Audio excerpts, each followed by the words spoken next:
girls in Afghanistan protest for going back to school.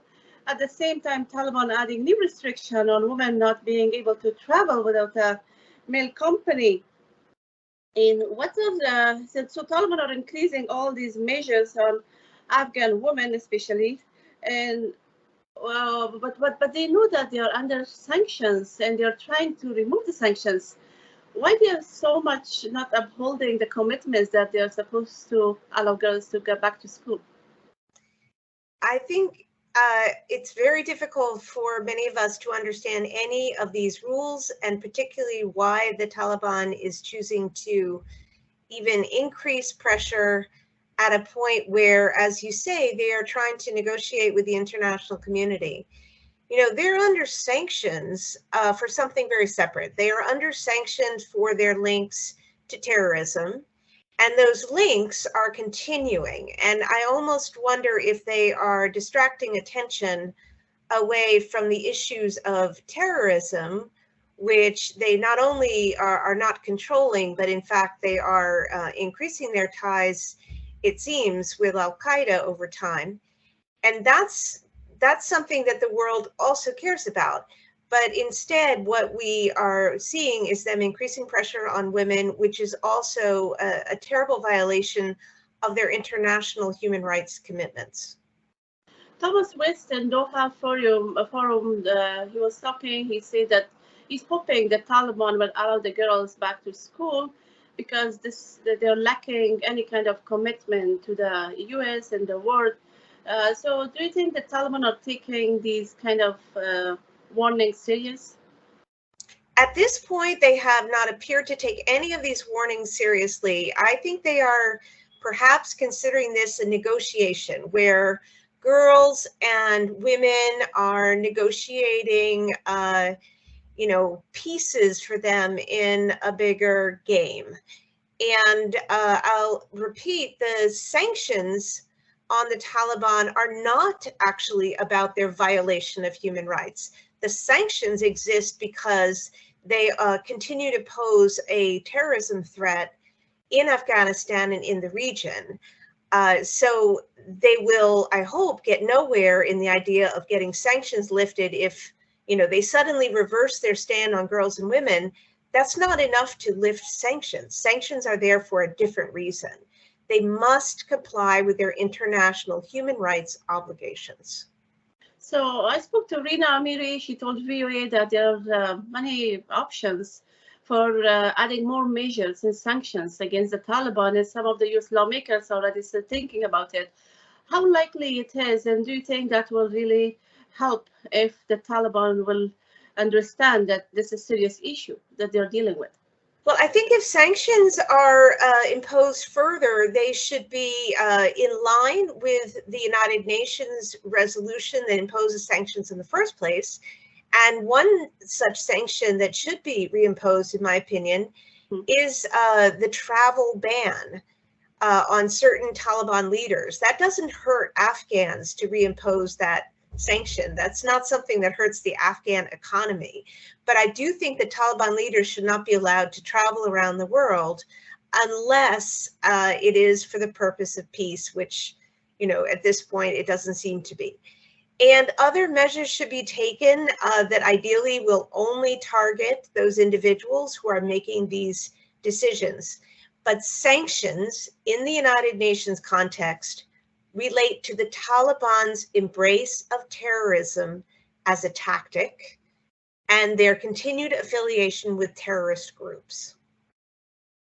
So Taliban continue with the human rights abuses, including crackdown on media, and somehow they fear the media. And how do you see this crackdown on freedom of speech? And if there's no media, how people really can build trust for this government or their leadership? I think it's a playbook of cracking down on the media that tyrants all over the world are using. And if the Taliban truly wants legitimacy with the Afghan people, having a free media and not intimidating those who express criticism is the very, very first step. Without that, there is no hope of any kind of process of gaining legitimacy with the Afghan people.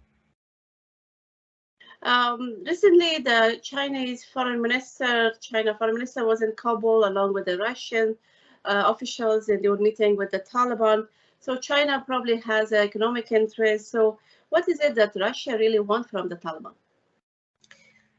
It's an excellent question, and perhaps what Russia wants today is different than what it wanted 6 months ago. Right now, Russia is looking for allies in a world that is increasingly united against Russia for its actions in Ukraine. Overall, I know that Russia cares a lot about the stability of Central Asia, and they are hoping that the Taliban will be something of an ally in the fight against terrorism that affects them.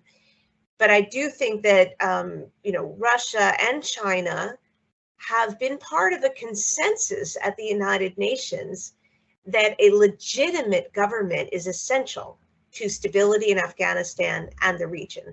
And legitimacy, as I said, comes through the observance of human rights. Yes, somehow the Ukraine crisis impacted Afghanistan negatively, and a lot of attention is given to Ukraine. How do you see this kind of relationship, what you mentioned about Russia or Iran or China, going through in Afghanistan? What are you trying to really establish in Afghanistan? I think it is in play right now. And what has changed with respect to Ukraine may be that there is less attention on Afghanistan and that region.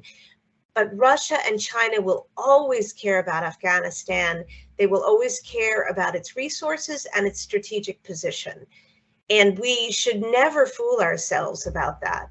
The United States, in my opinion, made a grave strategic error by abandoning Afghanistan to predatory neighbors. And right now, what we're seeing is countries in the region who are willing to do business with the Taliban almost despite whatever tyrannical rule that they impose on their people. So Annie, let's talk about the U.S.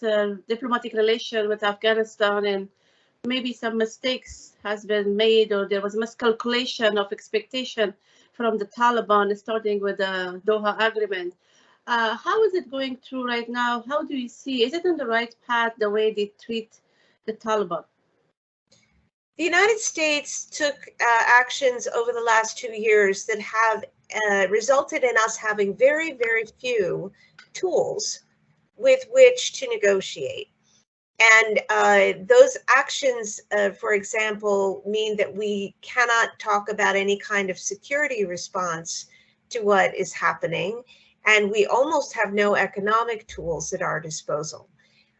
So if the U.S. has, they canceled one meeting with the Taliban, that's one of the few tools left at our disposal. But what we also have to work with is the issue of recognition. And hopefully a united international community will impose certain conditions on the Taliban of legitimacy before any kind of consideration of real recognition occurs. Great. So what about the assets? Taliban are really after unfreeze of the assets. And I think it has to be condition-based, that they have to respect human rights and girls' rights, as the UN, also some of the Security Council members call on them to let the girls go back to school. I do think that economic tools are the appropriate ones to use with respect to the human rights conditions that the world is expecting the Taliban to comply with.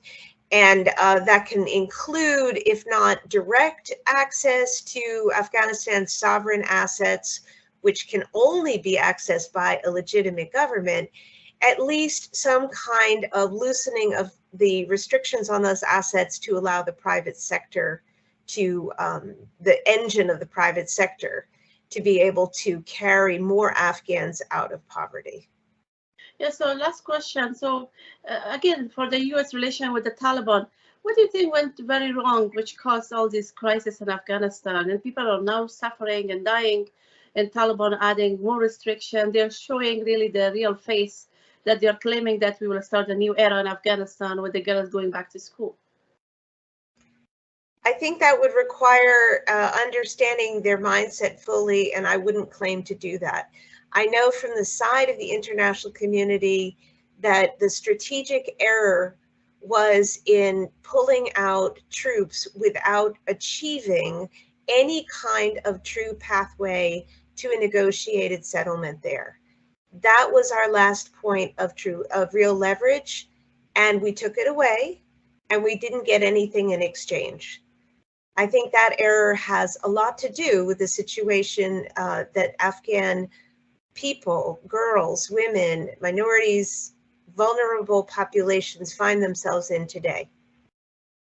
You mentioned about the distracting the U.S. about the terrorists. So there is an increase of terrorist activities, and there about in the Afghanistan and Central Command as well confirm this.